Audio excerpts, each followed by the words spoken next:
I snapped back at my friend's older sister and refused to apologize to her high school peak ego. Now they're saying I ruined a reunion. For some context, I, 33F, have a friend, Beth, 34F, who has an older sister, Jill, 38F, who has hated me since we first met. She'd always called me a weirdo freak, and said I deserved the bullying I got at school because I was such a dork. Beth was one of the few friends I had in my year group who didn't bully me, and we have been friends since I was 12. I stopped visiting Beth's house because of Jill and didn't see her again until Beth's 18th birthday, where she told people that I was harassing her boyfriend because I was too ugly and weird to attract my own guy. I had literally just said hello to him, and that was it. Thankfully, she moved away not long after, and I was just glad to be rid of her. Now to the present, Beth and I arranged a dinner reservation with the other three in our group, Liz, 33F, Kelly, 34F, and Megan, 34F.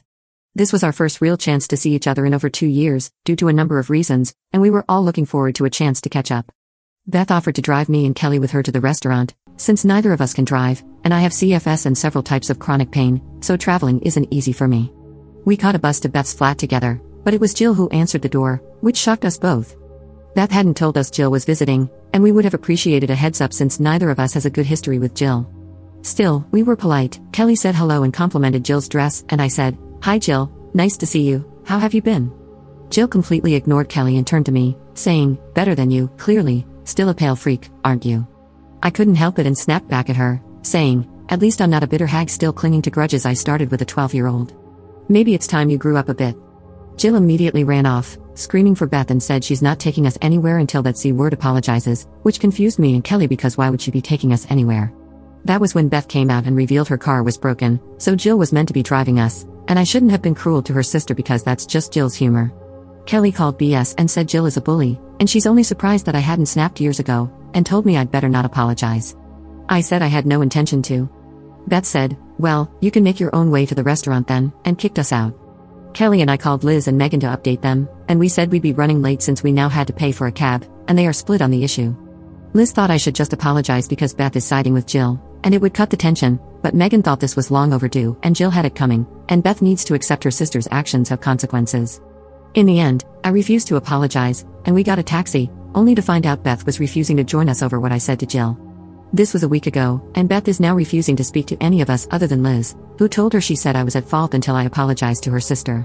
Was I supposed to not speak up for myself because that's just how Beth's older sister rolls? Update 1. Hi folks, many of you asked me to update after my last post to let you know what I decided to do. Thank you to all the commenters who let me know I was not going crazy. Liz and Beth's insistence that I apologize was making me second guess myself, so I appreciate your help. Most of you also pointed out Beth's reaction was enabling Jill, and Liz's reaction was expecting me to roll over in the name of keeping the peace. I've come to realize that this has been a pattern for years in our group, playing peacekeeper to Beth and Liz for the good of the group, not only for me but for Megan and Kelly as well.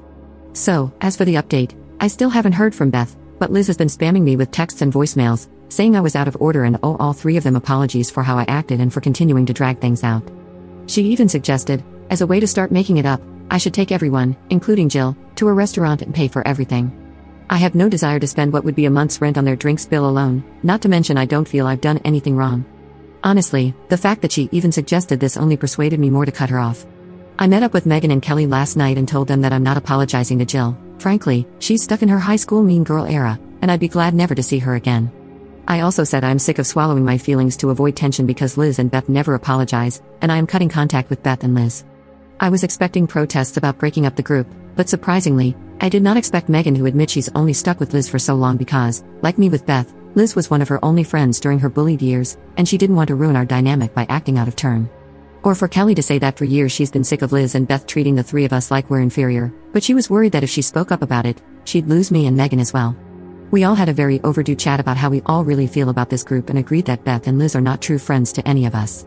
Kelly and Megan showed me their messages from Beth and Liz, basically painting me as some kind of demon hellbent on ruining their lives.